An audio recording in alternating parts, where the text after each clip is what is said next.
I don't know. I always thought we gave the people what they came to see. They wanted to see me talk, then me get my ass beat. And it Right. didn't matter if it was you or Tommy. Tell me what was the bigger reaction, Tommy beating me with the DDT or you beating me with the DDT. And it was, if it wasn't even every night, it was you were up a little bit.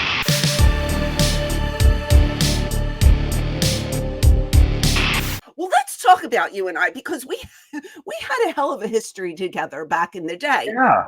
Did You you? have like the greatest winning record versus me. Well, see now, I every guy that I have on from ECW that I beat up, I always apologize to, and I think I apologized to you when I saw you at NXT.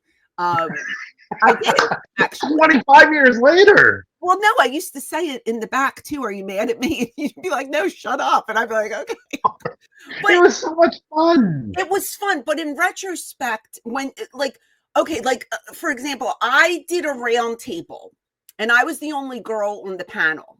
And across from me at the time was Bruno Sammartino. He was one of the guys. And he looked point blank at me and said, "Women do not belong in our business." As I'm sitting there, and I was just like, "Sir, like, what do you say?" It's first of all, it's Bruno. Like, I'm not gonna, and all I said was, "I respectfully disagree with you."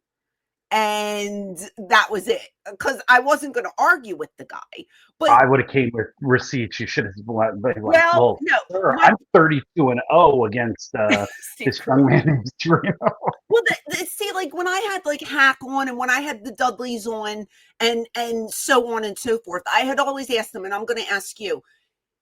Paul made me out to be like this superwoman, Yeah, right? And I was like a $120 at the time, which was yeah. not really too believable. But I had the attitude, and I tried to be tough and all this stuff. But And you were over too. So like, I believe that, not that it puts, weight on, but it puts legitimacy in the fans' eyes when like you're so over. It doesn't matter if you're a $120. It's you're Superwoman. okay, so that he made me out to be Superwoman, but when it's you and I have to beat you up, and I have to pin you on pay-per-view or wherever we're at, as a man, like, did you ever have like any like remorse, or not remorse? Um, did you ever look at me and say, "What a bitch! Like, why do I have to put this girl over?" Like, I know we Yeah, had a personal relationship, we were friends, but did like an ego ever get to you? Because a lot of men won't do that for the girls. You know what I it's a mean? Like shame. a lot of the old timers, they don't feel like the women belong in the ring with the men. So I always got nervous because I was just like, man, Corino's bigger than me. Bubba's bigger than me.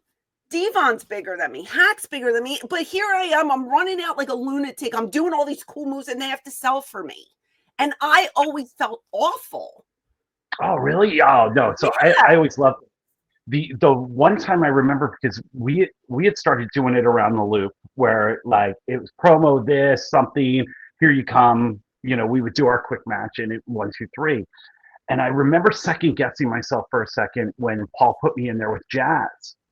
And I'm like, oh, I guess, I'm not looking at it the way I thought it was because I'm thinking like, you and Tommy were interchangeable. Like, if I was in the ring with one of you, I was in the ring with both of you. So I was feeding off both your reactions.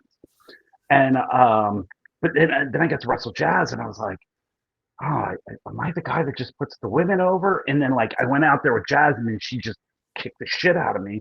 And I said, you know what, I'm good with this. Yeah, let me go back to Franny. Franny doesn't beat me up.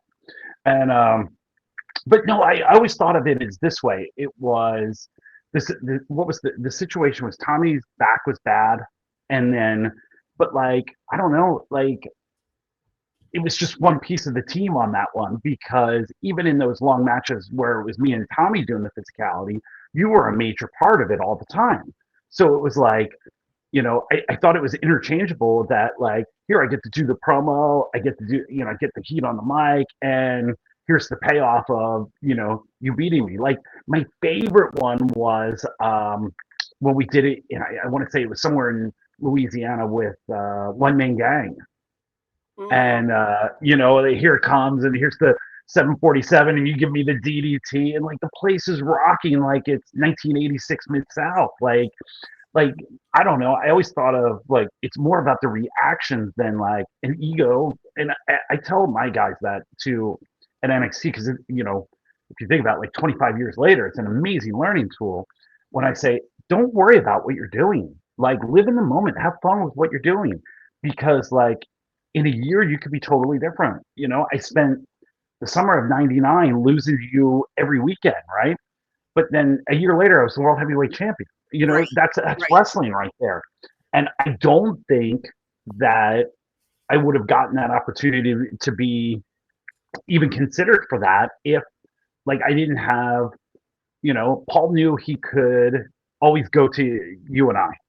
You know, we always had fun in the ring, but we always stuck with it, like, you know, stuck with the story and everything like that. And you know, I felt like it built like more, you know, as trust as Paul can have, but like it built trust in Paul. Like, look, he's never complaining about putting Francine over, and you know, we would do what sometimes 15-second matches, or sometimes it was 3 minutes and stuff like that. But like, Yeah. I don't know. I always thought we gave the people what they came to see. They wanted to see me talk, then me get my ass beat. And it Right. didn't matter if it was you or Tommy, it was still the same. Like anybody that goes back on those house shows and stuff like that, like tell me what was the bigger reaction, Tommy beating me with the DDT or you beating me with the DDT? And it was, if it wasn't even every night, it was you were up a little bit. Like to me as a heel, like I don't know, I was having the time of my life. And then with Jacko out there, and you know, Yeah. it was hilarity because now, you know, all of us would get back in the car and you know we would drive to the next town and like we would laugh about it and stuff like that. So it was, I don't know, I felt like, wow, I'm in a program with all my friends. This is so See, cool. that's the way I thought too, but I always was worried about the word I was looking for earlier was resent.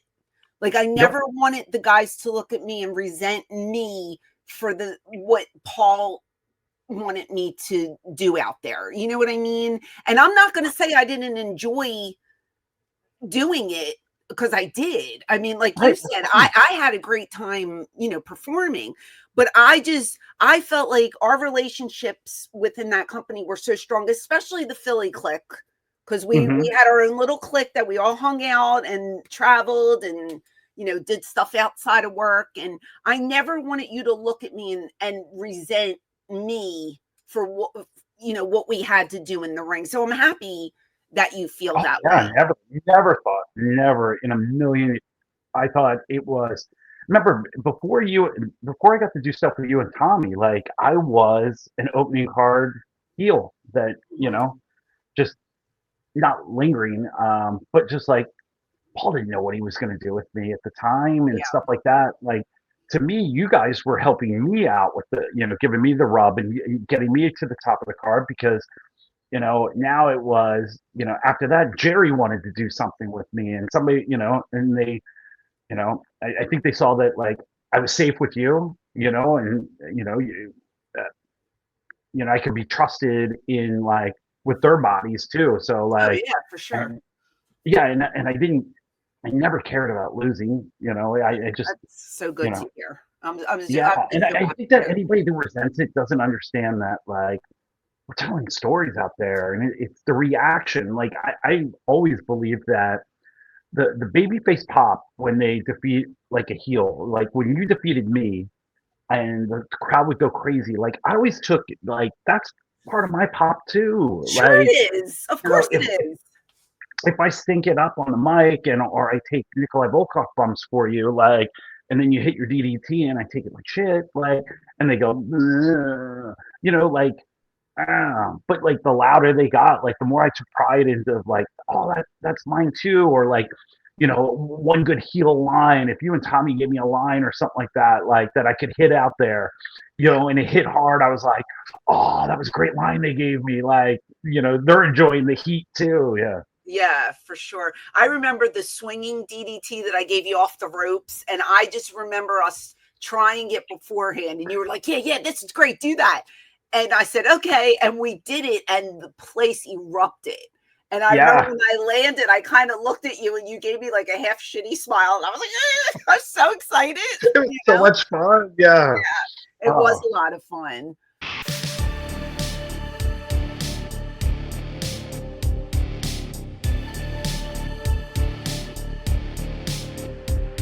Hey there, it is the Queen of Extreme, Francine from ECW. Do you want to see more of me? Click over here to watch another video, or click over here to listen to my podcast.